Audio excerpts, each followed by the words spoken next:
Welcome back to the Godly Play Classroom, my friends. Let's make sure that we have our space prepared, that we are ready to listen and to learn, to work and play and wonder together today. So make sure that you've got your mat laid out and that you've got a nice quiet place to do your work and to do your listening. And when you're ready, let's head in. Okay, let's go.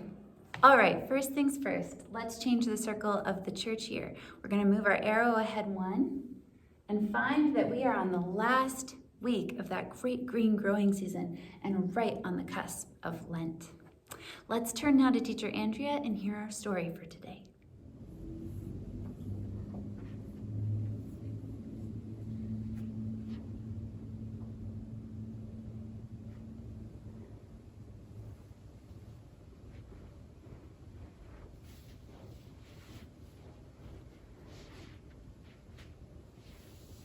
Good morning, friends.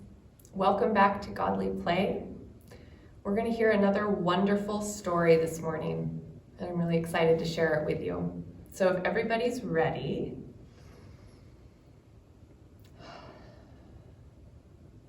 watch where I find today's story so that you'll know where this story lives when we get to come back to this room.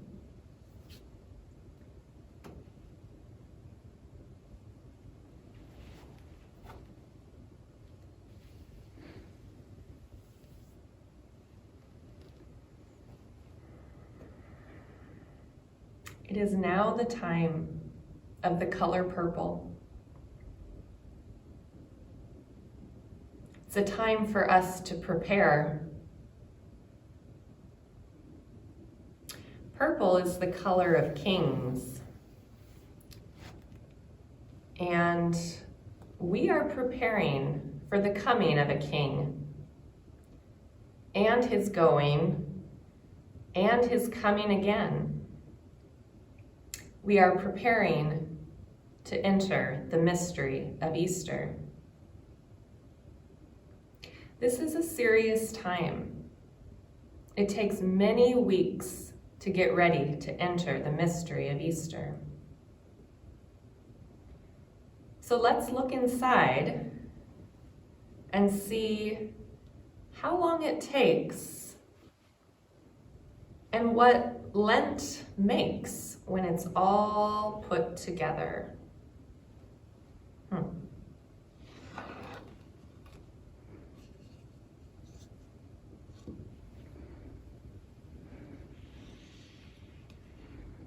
Well, it's purple. I wonder what it could be. Ah, there's another one.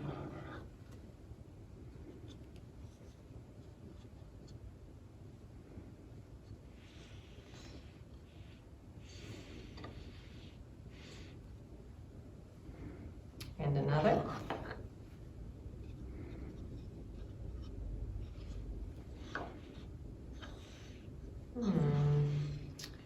Maybe these all fit together. Ah, there's another one.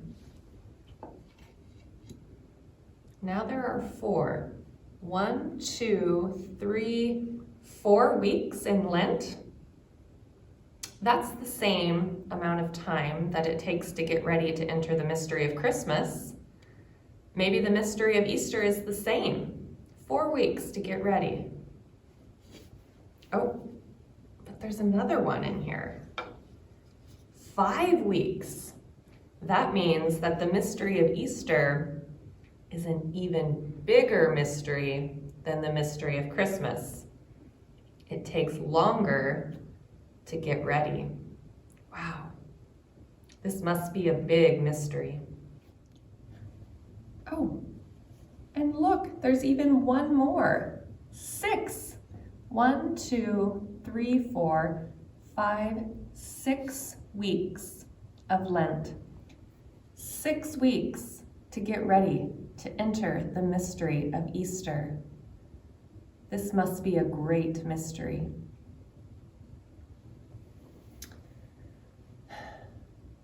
The season of Lent is purple. This is a serious time. It's a time when we get to learn more about the one who is Easter,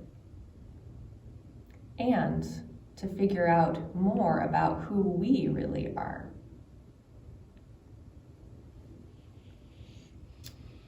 I wonder what Lent makes when all of these are put together.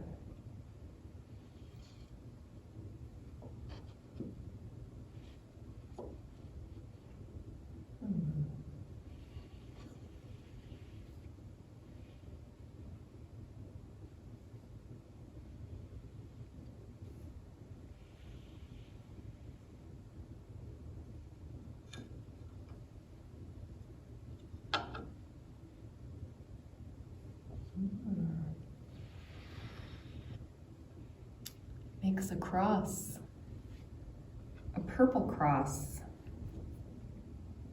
Sometimes the color purple seems sad.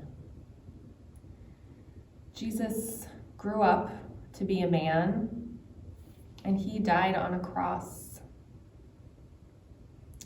And that is very sad.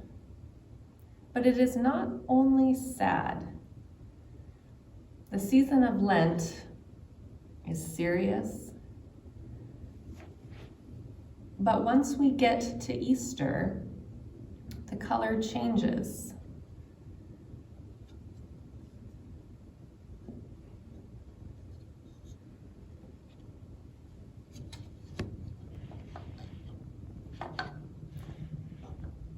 It changes to white, the color of pure celebration.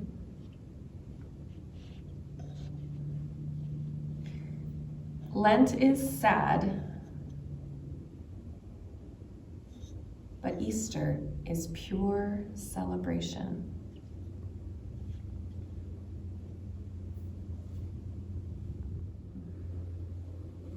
Easter has a way of turning things inside out and upside down. Our 6 weeks of waiting and being serious finally gives us a time to celebrate.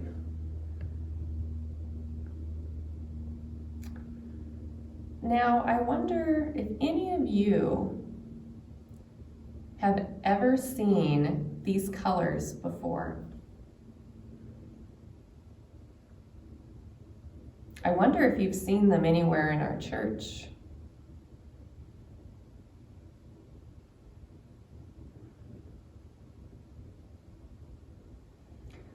I wonder, who is the keeper of these colors?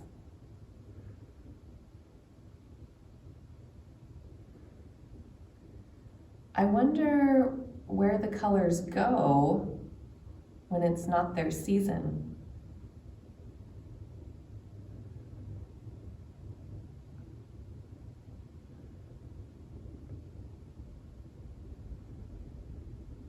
I wonder if any of you have felt a time to be serious before.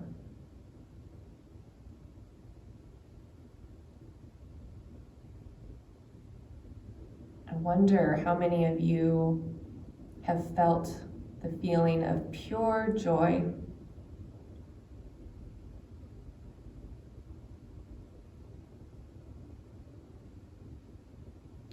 I wonder if we will get to know the one who is Easter as we go along in the 6 weeks of Lent. I hope so.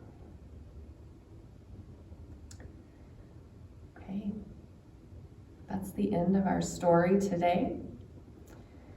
I'm going to put away our Mystery of Easter puzzle.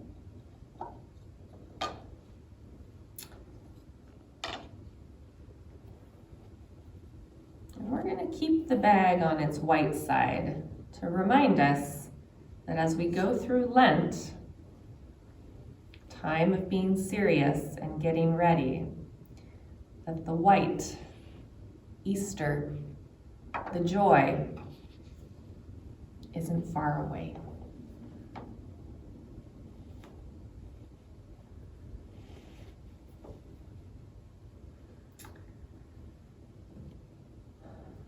And now it is time for us to begin our work. I know that Pastor Lee has delivered some new materials for you to begin new kind of work.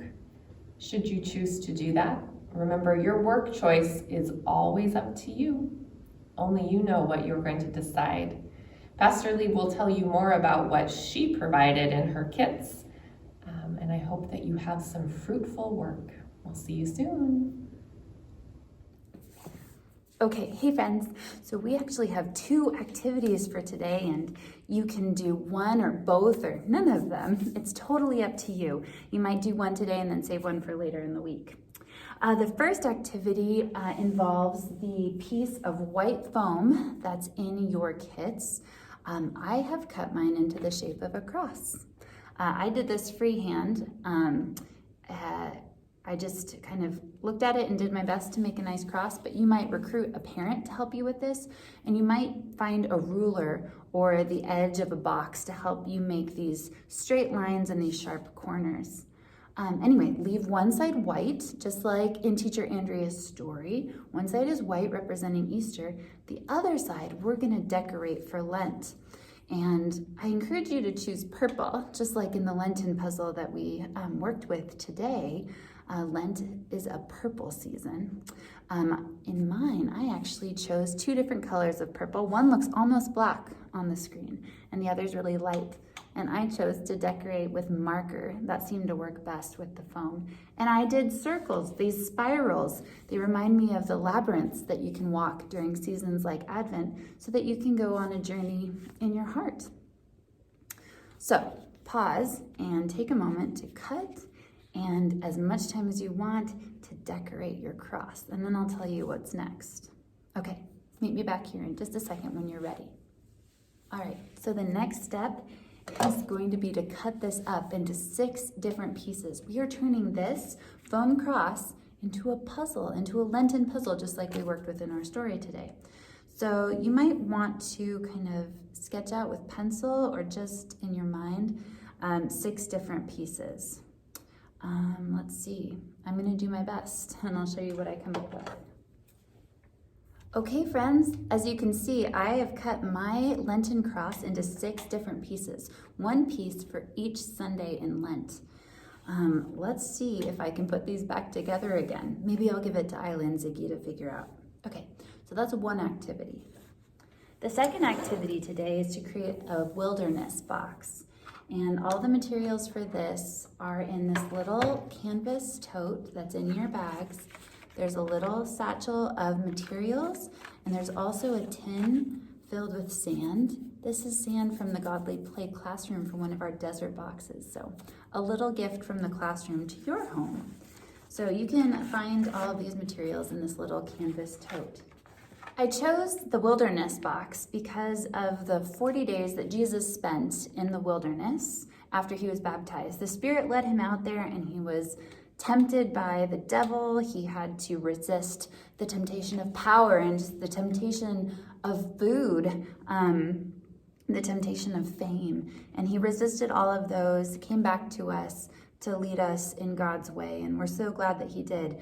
And that 40 days echoes the 40 days of Lent that we're about to embark on. And it also echoes the 40 years that Moses and his people spent wandering in the wilderness before they found the promised land. So 40 is a pretty important number, and so is the wilderness. Lent is a good time to remember those things. So we've got our sand, and I've just provided a few ideas of things that you can put in this tin with the sand. There's a little wooden cross, teeny tiny. So I'll put that in the sand. I picked out this moss because it kind of reminded me of tumbleweeds, and I can't think about the wilderness without thinking of tumbleweeds. So I put that there. I also brought a stone. Stones are important in our story. Moses brought water out of a rock, but it just seemed like a wilderness thing. Stones, sand, tumbleweeds, and the cross to remind us of Jesus. But you know, you can really put whatever you want in your desert box. I did discover the hard way that if you get a bunch of sand under the lid of your desert box, it's gonna be hard to open it again, so be careful with that. In any case, when you have found all of the things that you want to put in your desert box, pop them in, close the lid, and keep it with you through Lent. It'll help you remember this journey that we're all on, which sometimes we think of as a wilderness, but remember that all the way through it, Jesus is with us. Okay. Plus, it looks cool. All right. So those are our activities for today. Again, do what the Spirit is leading you to do, my friends, and have a wonderful time doing it. All right, when you're ready, you can clean up all of your stuff and head to feast. Okay, talk to you later. Bye. Well, I hope you had a wonderful work session today. Maybe you thought more about getting ready to enter this season of Lent, getting ready for the mystery of Easter. We're going to join together now and enjoy our feast.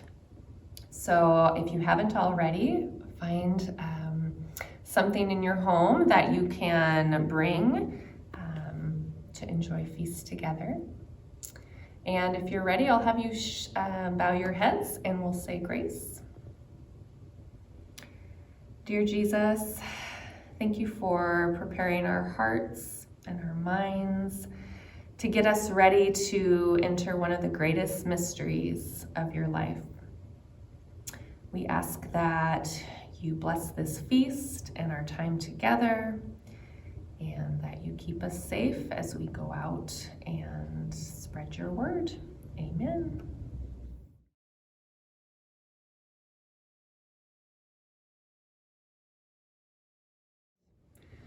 Well, thanks for sharing this time with me, friends. It was wonderful to build our story together, assemble the pieces, and get ready for next Sunday when we enter the season of Lent. I wish you all a safe and wonderful week filled with love and friendship. We'll see you next time. Bye-bye.